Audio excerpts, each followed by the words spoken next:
আসসালামু আলাইকুম, সবার কি অবস্থা, কেমন আছেন? আশা করি ভালো আছেন। আলহামদুলিল্লাহ আমরাও ভালো আছি। চলে আসলাম নতুন একটা ভিডিও নিয়ে। তো এটা ছিল আমাদের বিক্রমপুরের দ্বিতীয় পার্ট। তো একদিনে তো সব দেখানো যায় না, তো একটু চকে গিয়ে আমাদের ভাষায় আমরা চকি বলি, অনেকে মাঠ বলেন, অনেকে এক একজনের দেশে এক এক কথা।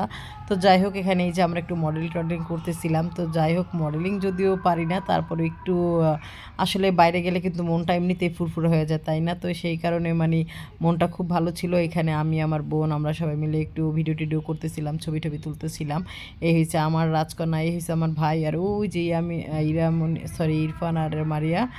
আর এই তো আমরাই ছিলাম। আসলে আপনাদের ভাইয়ারা কেউ আসেনি, ওদের আমার জন তো ডিউটিতে ব্যস্ত ছিল, ওর দোকানে ওদের পুরা দমে ব্যস্ততা পড়ে গেছে। তো সেই কারণে আমি, আমার ভাই আর আমার বোন, আমরা এই বাচ্চা কাচ্চা নিয়ে চলে আসছি। আর আমার আম্মু আর নানা 2-3 দিন আগে আগে আসছিল, যেহেতু আম্মু বিক্রমপুরে আর কি, আম্মুরে ছাড়া চলেই না। মামাদের যত অনুষ্ঠান যত যা আম্মুই হয়েছে তাদের মনে হয় যে একজন, কি বলবো, আম্মুকে ছাড়া তারা কোনো কাজই করতে পারে না। তো যাই হোক, এখানে আমরা বিক্রমপুর থেকে সকাল সকাল ওখানে ঘুরতে যাই, ঘোরার পরে এখানে এই যে মাঠাগুলো বিক্রি করতেছিল, কি বলবো আপনারা, যদিও আমার দুধের জিনিস খাওয়া একটু বারণই, তো তারপরে একটা চুমুক খাইছিলাম, মুখে লাইগা রইছে।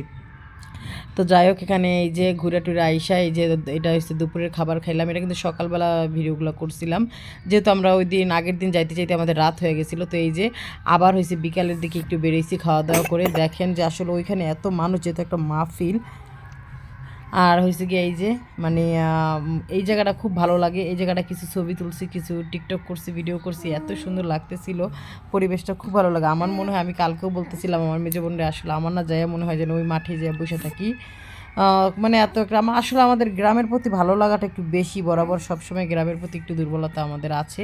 শহরে বাধ্য হয়ে থাকতে হয়। যদি কোনো অপশন থাকতো গ্রামে যেয়ে থাকার, তাহলেও গ্রামে গিয়ে থাকতাম। তো অপশন নাই দেখে কিন্তু গ্রামে গিয়েও আবার আমার ঢাকা চলে আসা লাগে। তো এই যে রাতের বেলা এখানে আমরা একটু গান টান শুনতেছিলাম, বলতে মিলাদ মাহফিল হইতেছিল, তো সেগুলো একটু শুনতেছিলাম। আর এখানে এক একজন এক একজনের মতো ব্যস্ত। আসলে কেউ কিন্তু বাজেভাবে নেবে না, এটা যার যার ভালো লাগা থেকে